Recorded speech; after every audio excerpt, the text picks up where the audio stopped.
و اکنون بهروز خواجه‌زاده را در مقابل ورزشگر از امارات متحده عرب تماشا میکنیم در دور دوم رقابت ها در مسابقات با نام ستارگان دنیای جودو یا ماسترز یا استادان جودو. سامان محمدبکوف در دور دوم حذف شد دوستان.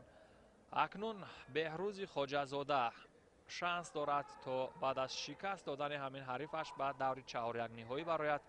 هر ورزشگری که در چهار یک نهایی یعنی رخصت میگیرد در صورت یعنی مغلوبیت نیز شانسی دوباره پیدا میکند تا یعنی خود را برای به دست آوردن مدال برنجی نیز بسنجد. یک کارد زرد جزا به بهروز خواجه‌زاده در همان لحظه اول داور مرکز از جمهوری خلقی چین هست.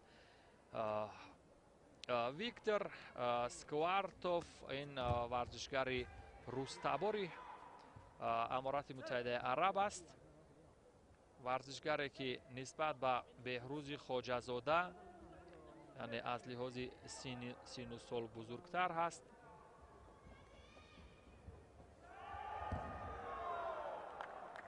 ولی گمان میکنم این در تناسب غالبیت هیچ نقش بازی نخواهد کرد. 31 سال دارد ویکتور سکوارتوف، حدود 7 سال بزرگتر است نسبت به خواجه‌زاده.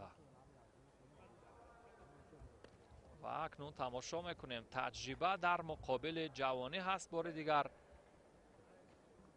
محمد مراد عبدالرحمانوف نیز از کنار تتمی به صفت سرمربی و اینجا به حیث مشورتچی ببینید همراهی میکند بهروز خواجه‌زاده را.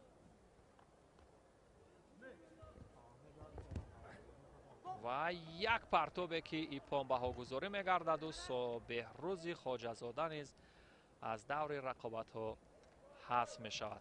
همین طریق دوستان عزیز هر دو ورزشگر ما نیز در دور دوم شکست خوردند ولی یک پیروزی به دست آوردند که این هم امتیاز حدود 170 امتیاز به بالای امتیازهای آنها بهر به دست آوردن سهمیه بازی‌های المپی توکیو 2020 ضم خواهد کرد.